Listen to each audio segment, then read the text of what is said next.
semuanya, kami dari kelompok Jennifer Marizalin dan Clarissa Audrina. Pada ILP kali ini, kami telah melakukan penelitian terhadap pengaruh massa wortel pada perubahan suhu dan energi pada proses pembuatan wine wortel. Wortel merupakan salah satu hasil bumi Indonesia yang cukup melimpah.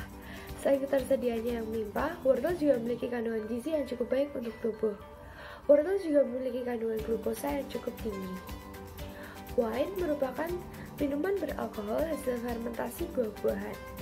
Ada sumber yang mengatakan jika dikonsumsi secara moderat, wine bisa menyehatkan jantung. Fermentasi adalah proses produksi energi dalam sel dalam kondisi anaerob. Bahan dasarnya biasanya merupakan glukosa. Fermentasi merupakan sebuah reaksi oksidasi dan juga reaksi eksoterm. Setelah glukosa diubah menjadi etanol, mereka memiliki hasil samping berupa karbon dioksida. Perubahan entalpinya lebih kecil dibandingkan nol. Hal ini mengakibatkan kawah mengalir keluar dan energi terbebas dari sistem. Maka dari itu, kami menginovasikan untuk membuat wine yang terbuat dari wortel. Tujuan dari penelitian kali ini tak lain adalah untuk mengetahui perbandingan yang tepat antara wortel dan gula, serta mengetahui pengaruh massa wortel terhadap suhu dan konservasi energinya. Dari hasil penelitian kemarin, kami menemukan bahwa produk kami memiliki bau seperti madu hutan disertai bau alkohol, memiliki tekstur kental seperti madu, memiliki warna jingga seperti wortel, memiliki rasa manis, dan juga memiliki kadar alkohol yang rendah. Pada kesempatan kali ini, kami mempelajari tentang 4 aspek. Yang pertama, aspek biologi, kami mempelajari tentang fermentasi. Aspek kimia, kami mempelajari tentang redox. Aspek fisika, kami mempelajari tentang energi. Aspek bahasa Indonesia, kami mempelajari tentang penulisan laporan. Pada aspek bahasa Indonesia, kami telah berhasil karena kami berhasil menuliskan laporan sesuai dengan kaidahnya. Pada aspek kimia, fisika, dan biologi, kami berhasil namun tidak maksimal karena produk kami tidak terjadi fermentasi secara maksimal. Walau begitu, fermentasi merupakan salah satu reaksi oksidasi dan juga fermentasi menghasilkan energi. Dengan ILP kali ini, kami dapat belajar untuk membagi waktu, tekun dalam membaca jurnal, dan selalu disiplin dalam penelitian kami.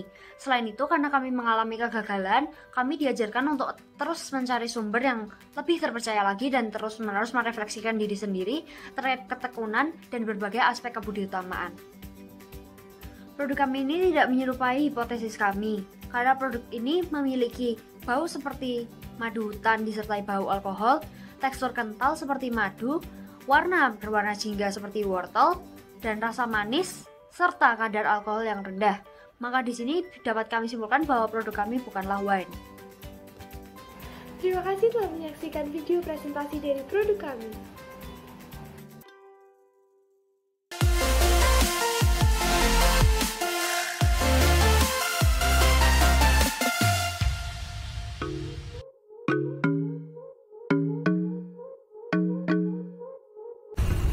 Saya Angel masuk ke latar belakang yang pertama adalah di Indonesia masih banyak daerah yang belum mendapatkan listrik, dan di sisi lain sumber listrik dari bahan bakar fosil belum terbarukan.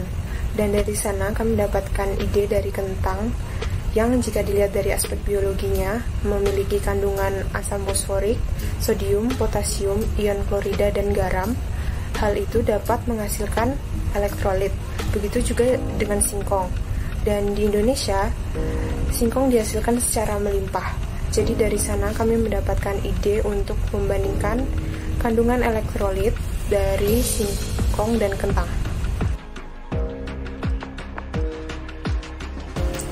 Lalu masuk ke dalam tujuan penelitian. Yang pertama, penelitian ini bertujuan untuk membandingkan voltase baterai singkong dan kentang.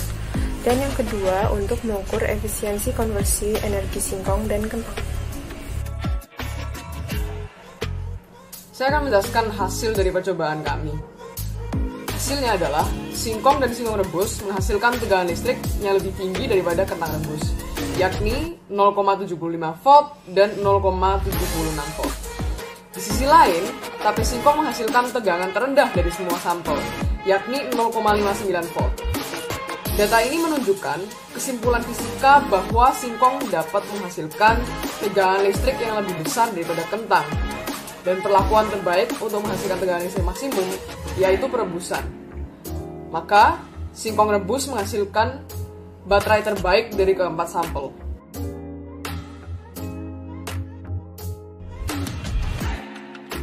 Sesuai dengan penelitian dari Hebrew University of Jerusalem, perebusan meluruhkan resistansi dalam daging kentang sehingga elektron bisa bergerak lebih bebas, menghasilkan output listrik yang lebih tinggi meski tidak secara signifikan. Tapi fermentasi menurunkan tegangan listrik, tidak seperti percobaan Miranda dan Afrida di tahun 2018 yang menaikkan kelistrikan belimbing wuluh dengan menfermentasinya. Penjelasan kejadian ini adalah sebuah kesimpulan kimia, yaitu singkong adalah elektrolit tipe garam, bukan tipe asam seperti belimbing wuluh.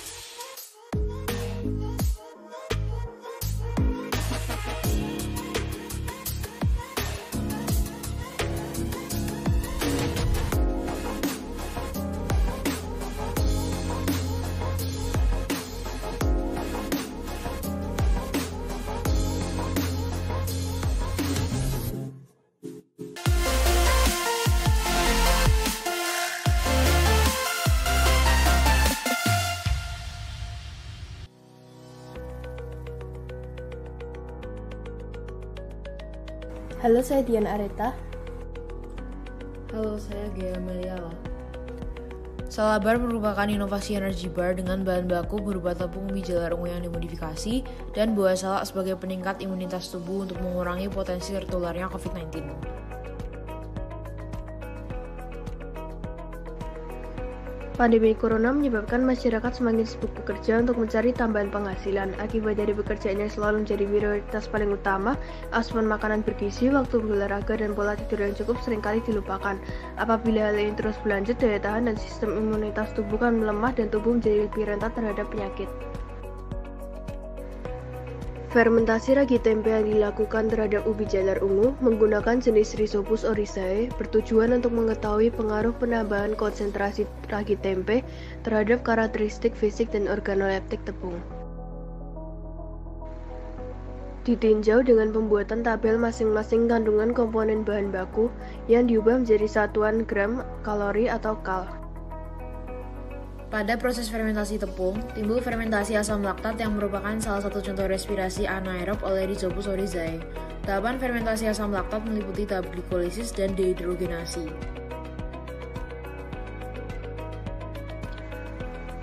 Berikut alur proses produksi produk salabar.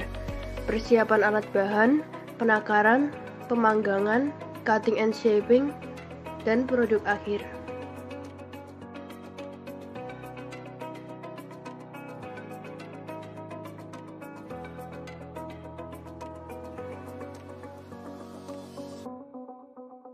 Perbedaan antara kedua tepung ada pada aspek bau, warna, dan berat, sedangkan untuk tekstur semuanya sama.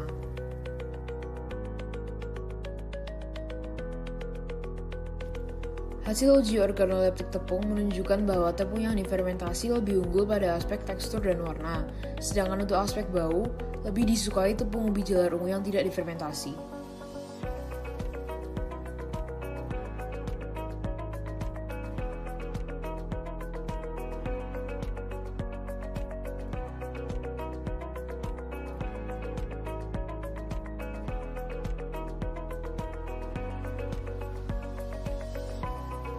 Yang pertama, tepung yang difermentasi dapat diterima masyarakat karena memiliki penilaian baik pada tekstur dan warna, sedangkan untuk bau masih harus ditingkatkan lagi. Yang kedua, tepung yang dimodifikasi memiliki warna ungu tua, tekstur berupa butiran-butiran halus, berat sebanyak 147 gram, dan aroma ubi jalar ungu dengan penambahan aroma tape.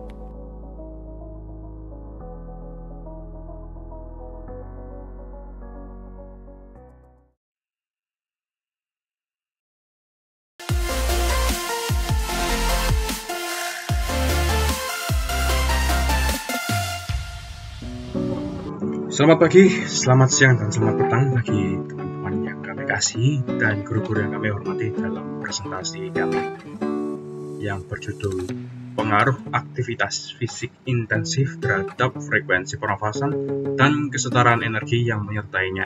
Disusun oleh saya, Kesatria dan Tuntunan Jaya, dan rekan saya, Raden Mas Bagus Mahesa Amandira, dari kelas 12 IPA. Latar belakang. Pernafasan adalah proses menggerakkan udara masuk dan keluar dari paru-paru untuk memfasilitasi pertukaran gas dengan lingkungan internal tubuh dengan memasukkan oksigen dan membuang karbon dioksida. Energi disimpan dalam bentuk ATP yang dapat digunakan untuk proses membutuhkan energi seperti biosintesis. Aktivitas fisik merupakan setiap gerakan tubuh yang diakibatkan kerja otot rangka dan meningkatkan kebutuhan metabolisme serta energi. Frekuensi pernafasan terbukti bergantung pada kebutuhan metabolisme dan juga dipengaruhi oleh intensitas aktivitas. Ketergantungan frekuensi pernafasan pada aktivitas fisik dapat mencerminkan pengaruh gerakan volunteer. Jadi tujuan dari penelitian kami adalah pertama untuk menemukan pengaruh aktivitas fisik intensif pada peningkatan kecepatan frekuensi pernapasan. Kedua, untuk menemukan langkah-langkah menghitung konversi energi pada peningkatan kecepatan frekuensi pernapasan. Berikut ini hasil rata-rata sebelum dan sesudah aktivitas. Menurut hasil pada grafik 2, frekuensi pernapasan dan detak jantung berbanding lurus. Hal ini dikarenakan banyak aktivitas berbanding lurus dengan kalori yang digunakan, sehingga alveolus memerlukan difusi oksigen lebih banyak, menyebabkan frekuensi pernapasan dan detak jantung meningkat. Untuk konversi energi pada peningkatan frekuensi pernapasan, kami mengalihkan frekuensi rata-rata dengan jumlah kalori yang diproduksi bernapas dan jumlah mol glukosa yang teroksidasi bernapas. Penelitian ini memberi kami wawasan mengenai pengaruh aktivitas fisik intensif terhadap frekuensi pernapasan dan kesetaraan energi yang menyertainya, di mana proses metabolisme dan respirasi berperan besar dalam pembentukan energi dalam bentuk ATP yang digunakan dalam keseharian, khususnya dalam aktivitas fisik yang dipengaruhi oleh proses redoks karena pemecahan glukosa. Untuk membentuk energi yang dapat dikonversi menggunakan rumus berikut. Rumus konversi energi dapat dilihat di sini. Yang paling atas adalah jumlah kalori yang diproduksi dalam satu hari. Yang kedua, jumlah kalori yang diproduksi dalam 1 menit. Dan yang ketiga adalah jumlah kalori yang diproduksi bernapas pada umumnya. Pada umumnya manusia bernapas 20 kali dalam 1 menit. Selain mempelajari dari pengetahuan pembelajaran, kami juga mendapat beberapa wawasan di luar pembelajaran seperti nilai-nilai keberagamaan. Khususnya yang pertama adalah kesantunan, karena kami harus mengundang beberapa orang dan melakukan eksperimen sekaligus bertamu karena kita melakukannya di rumahnya Raden Mas Bagus bersama teman-teman yang berupa alumni sudah lama sekali. Kemudian ketekunan tentu saja dalam pengerjaan agar cepat dan selesai dengan tepat. Kemudian yang pasti adalah kejujuran atau transparansi dari metode penelitian dan data, karena ini adalah sebuah penelitian dan kejujuran adalah nomor 1. Yang terakhir adalah kedisiplinan, khususnya disiplin waktu pengerjaan agar tidak terpontang-panting dan selesai tepat waktu. Saya kira begitu saja dari kita. Terima kasih telah mendengarkan. Sampai jumpa.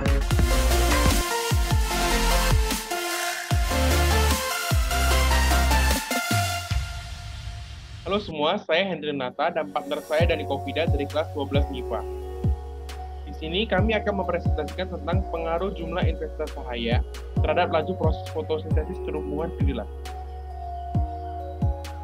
Jadi, latar belakangnya adalah pada reaksi fotosintesis terjadi reaksi terang membutuhkan energi cahaya sebagai sumber energi untuk mengaktifasi klorofil. Lalu, pada reaksi fotolisis terjadi proses pemecahan molekul air oleh fotosistem dalam kloroplas. Energi yang dihasilkan dari reaksi terang yang akan digunakan untuk reaksi gelap adalah berupa ATP dan NADPH2. ATP akan digunakan pada tahap fiksasi dan NADPH2 akan digunakan pada tahap reduksi dan reaksi gelap. Jumlah intensitas cahaya tersebut berpengaruh pada laju fotosintesis. Oleh karena itu, diperlukan penelitian untuk menguji pengaruh jumlah intensitas cahaya terhadap laju fotosintesis pada tumbuhan hidrilla. Tujuan dari penelitian ini yang pertama, untuk menemukan pengaruh perbedaan intensitas cahaya pada laju proses fotosintesis tumbuhan hidrilla dengan mengukur banyaknya oksigen yang dihasilkan. Yang kedua, untuk menemukan langkah perhitungan konversi energi pada perbedaan intensitas cahaya yang digunakan dalam fotosintesis. Berikut merupakan grafik hasil hubungan peningkatan intensitas daya dengan jumlah gelembung oksigen. Dapat terlihat bahwa semakin tinggi intensitas daya, semakin banyak jumlah gelembung yang dihasilkan. Berikut merupakan grafik hasil hubungan energi dengan jumlah gelembung oksigen. Dapat terlihat bahwa jarak tidak mempengaruhi energi seperti pada kelas A dan B. Meskipun jarak yang berbeda, namun energi yang dihasilkan sama. Dari penelitian ini kami dapat mengenali dua kesimpulan, yaitu pertama, semakin tinggi intensitas cahaya, maka semakin tinggi laju fotosintesis. Hal ini dapat dilihat dari efisiensi produksi oksigen paling banyak terjadi pada intensitas 682 lux dengan variasi 2 lampu LED biru dengan jarak 15 cm. Di sisi lain, efisiensi produksi oksigen paling sedikit terjadi pada intensitas cahaya 70 lux dengan variasi 1 lampu LED merah dengan jarak 30 cm.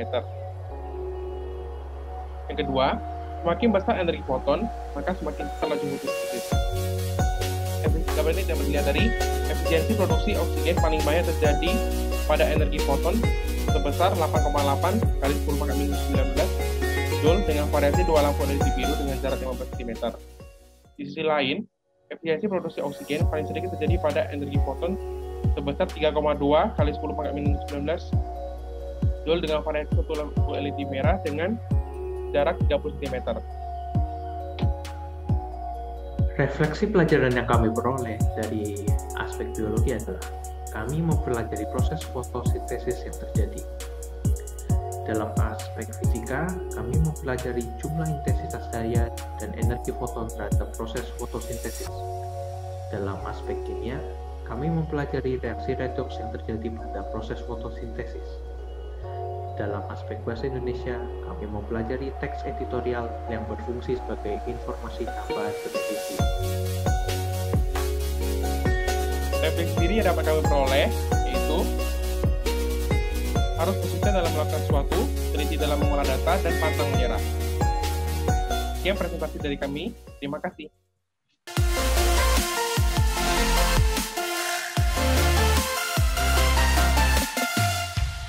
Masyarakat Indonesia pasti sudah tidak asing lagi dengan yang namanya tape singkong. Tape singkong adalah makanan hasil proses fermentasi yang memiliki banyak manfaat. Informasi yang kami dapat terkait proses fermentasi tape singkong adalah, yang pertama, semakin tinggi tingkat keasaman pada proses fermentasi, maka akan lebih cepat pula proses fermentasinya. Kedua, perlu adanya ragi sebagai pemicu proses fermentasi, dan kita ketahui bahwa di dalam ragi tersebut terdapat enzim alfa amilase. Enzim alfa amilase ini akan mengubah karbohidrat menjadi gula sederhana, lalu akan mengubahnya lagi menjadi etanol. Ternyata, enzim alfa amilase ini juga dapat ditemukan di dalam kecambah kacang hijau. Maka di sini kami melakukan sebuah penelitian yang berjudul pengaruh penambahan ekstrak nanas dan kecambah kacang hijau terhadap proses fermentasi tape singkong. Aspek biologi yang kami ambil adalah pada proses fermentasi termasuk pada proses metabolisme. Kemudian pada aspek fisika kami mengecek kadar alkohol pada tape singkong. Aspek kimia adalah reaksi redoks dalam proses fermentasi, dan aspek bahasa Indonesia yaitu teks editorial dan jurnal yang kami ambil untuk dituliskan dalam bentuk daftar pustaka. Tujuan penelitian kami adalah yang pertama, mengetahui konsentrasi ekstrak buah nanas dan kecambah kacang hijau terbaik pada proses fermentasi tape singkong. Yang kedua, mengetahui waktu tercepat yang digunakan pada proses fermentasi tape singkong. Dan yang ketiga, mendapatkan tape singkong dengan kualitas alkohol yang terbaik.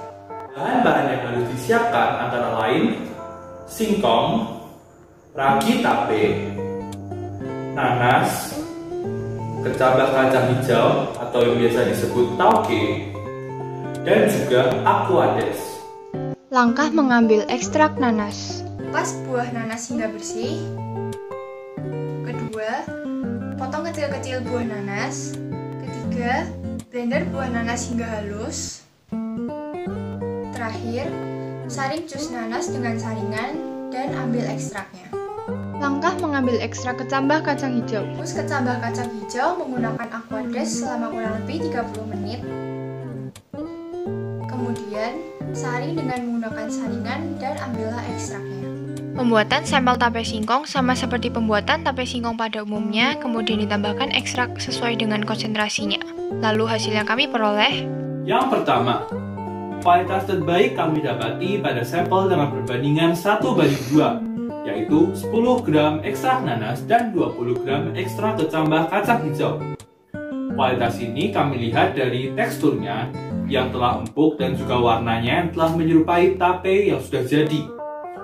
Yang kedua, waktu terbaik yang kami dapat pada sampel dengan perbandingan 1:2, yang dalam kurun waktu 48 jam telah menunjukkan kualitas tape yang sudah jadi. Refleksi yang dapat saya ambil adalah perlu adanya kerjasama dan komunikasi yang baik antar anggota kelompok, dan juga perlu adanya ketelitian dan kesabaran dalam melakukan eksperimen. Kebetulan saat waktu pengerjaan penelitian ini, kegiatanku sangat banyak, dan manajemen waktu menjadi salah satu kunci dalam menyelesaikan penelitian ini. Selain itu, ketekunan juga harus menjadi prioritas agar tidak bermalas-malasan dan pekerjaan cepat selesai.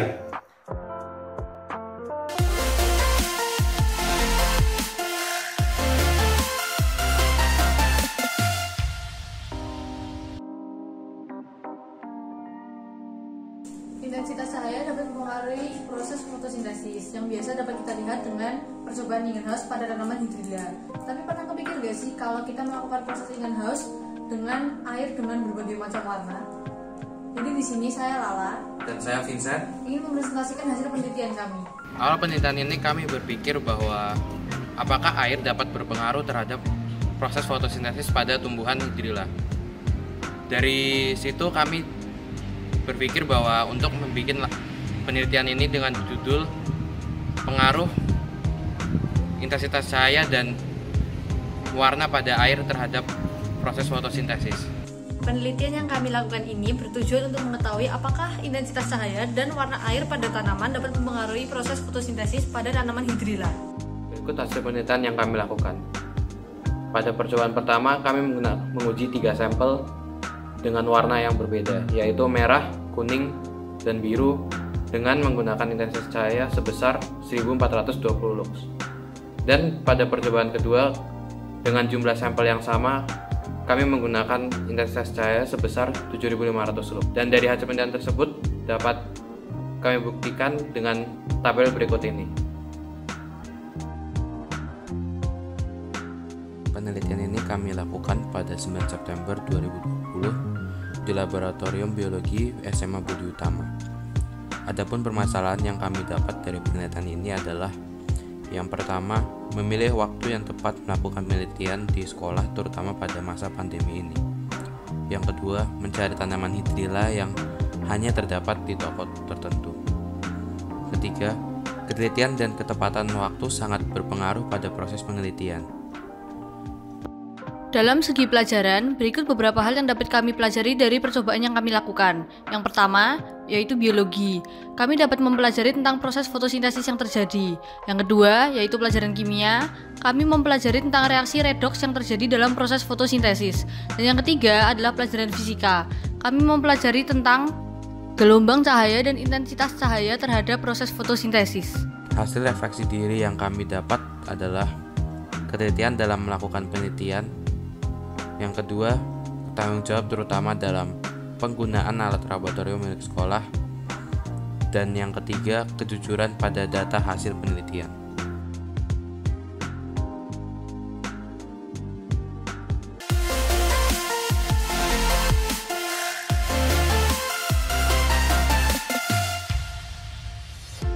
Maka terlintas dalam pikiran Anda bahwa spektrum warna mempengaruhi proses fotosintesis tanaman Anda.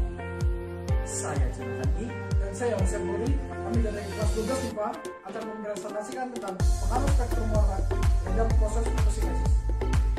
Tumbuhan adalah makhluk hidup yang dapat berfotosintesis.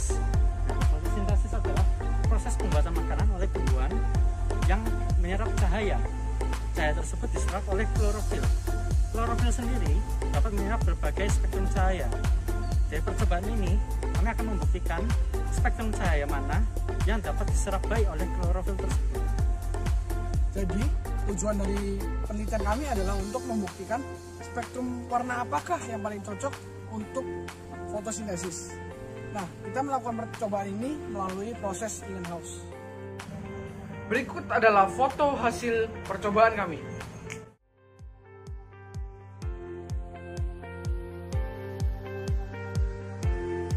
Berdasarkan hasil praktikum yang telah diujikan, dapat disimpulkan bahwa warna merah dan warna biru menghasilkan gelembung yang lebih banyak, yaitu setara dengan 75 mm setelah 15 menit terpapar cahaya. Kemudian diikuti oleh warna ungu dan warna orange, yaitu dengan 4 mm, dan yang terakhir warna hijau, hanya dengan 2 mm. Dari praktikum yang kami laksanakan, kami mendapat kesimpulan bahwa spektrum warna memiliki panjang gelombang yang berbeda-beda. Nah, panjang gelombang yang berbeda-beda itu mempengaruhi kecepatan proses fotosintesis. Fotosintesis tersebut dia dimulai dari pengambilan air dan karbon dioksida. Setelah diambil, mereka menggunakan cahaya matahari untuk memasak makanan, sehingga terjadilah reaksi yang menghasilkan C6H12 dan O6. Selama proses fotosintesis terjadi, klorofil ini dia menyerap cahaya, namun jika spektrumnya tidak tepat, maka proses fotosintesis tersebut akan tidak efektif. Jika dilihat dari dekat, klorofil membentuk warna hijau, maka dengan spektrum warna cahaya yang berwarna hijau, maka klorofil akan menangkis cahaya tersebut, tidak menyerapnya. Dengan begitu, proses fotosintesis akan sangat terhambat. Jadi, dari penelitian ini kita belajar bagaimana kita bekerja sama dengan tim, bagaimana cara kita paham gerak, kita harus tekun dalam penelitian ini, dan kita harus bersyukur apapun itu hasilnya. Yang penting kita lakukan yang terbaik. Sekian presentasi dari kami. Saya Jonathan I. Dan saya Rizal Dori. Telah selesai melaksanakan praktikum dengan judul Pengaruh Spektrum Warna terhadap Proses Fotosintesis. Sekian dan terima kasih.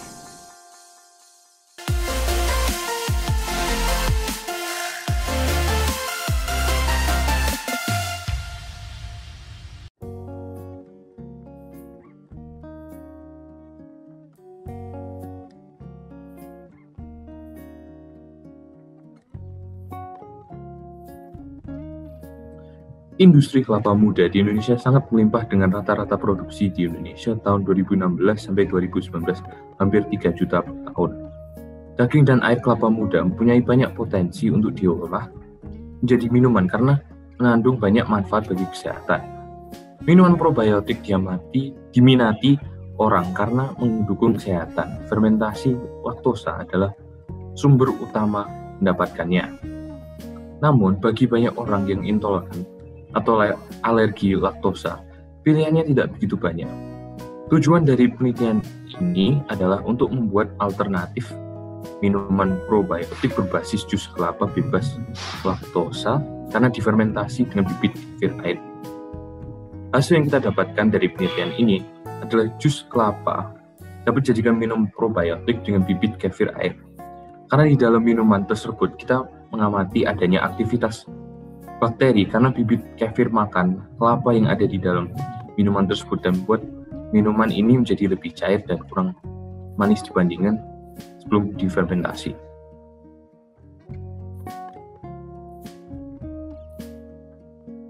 Dari kegiatan ILP ini, kami mempelajari beberapa hal dari berbagai mata pelajaran dan keterkaitannya pada satu sama lainnya.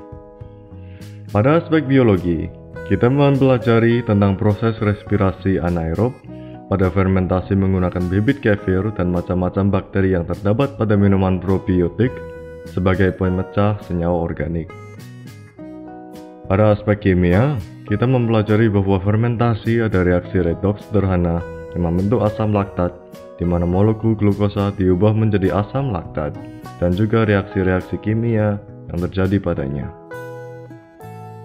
Pada aspek fisikal, kita mempelajari tentang energi dan penghasilannya pada proses fermentasi dalam bentuk ATP dan bagaimana digunakan pada fermentasi asam laktat sebagai sumbernya dalam kondisi anaerobik.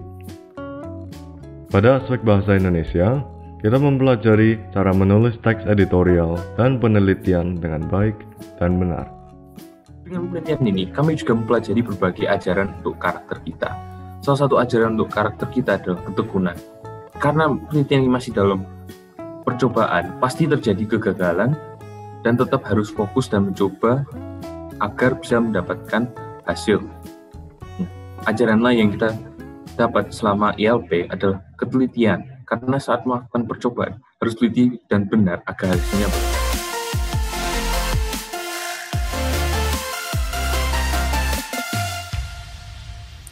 Selamat pagi kepada guru-guru serta orang tua murid dan teman-teman yang kami kasihi.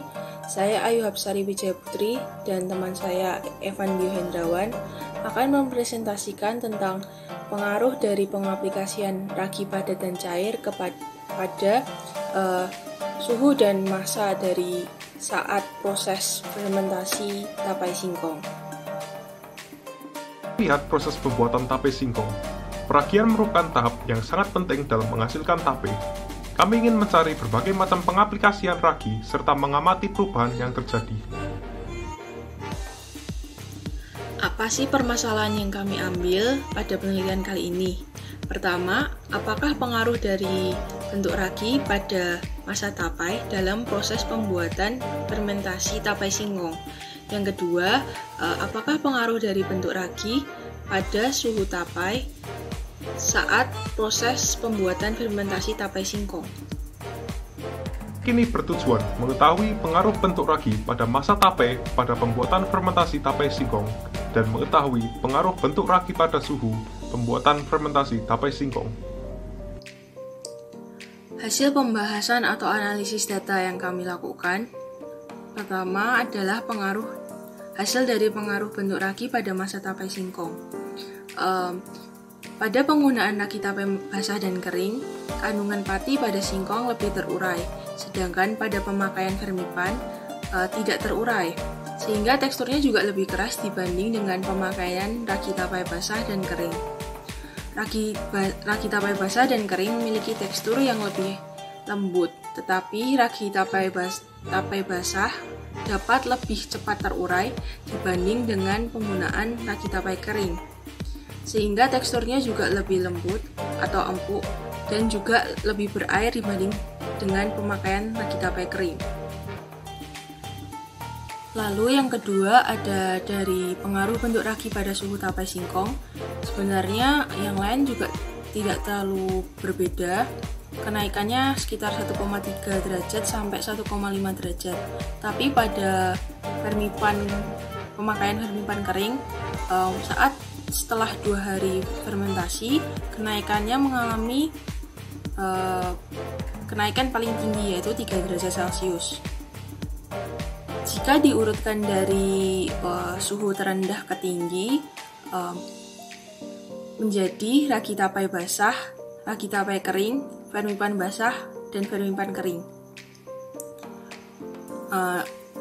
Ragi tape kering dengan 28 derajat, ragi tape basah dengan 27,8 derajat, lalu fermipan kering dengan 29,3 derajat, dan fermipan basah sekitar 28,1 derajat Celcius. Memperoleh kami untuk memahami materi pembelajaran dengan cara yang kreatif. Melalui ILP, kita tidak hanya sekadar menghafal materi pada buku saja, namun dapat langsung menerapkan teori-teori yang diperoleh dan diuji coba dalam proyek. Pada proyek kami, pengubahan karbohidrat singkong menjadi alkohol menunjukkan dengan jelas proses katabolisme, serta perpindahan elektron pada reaksi fermentasi menunjukkan reaksi penerapan redoks. Kami rasa proyek ini telah membantu kita memahami materi lebih baik daripada membaca buku saja.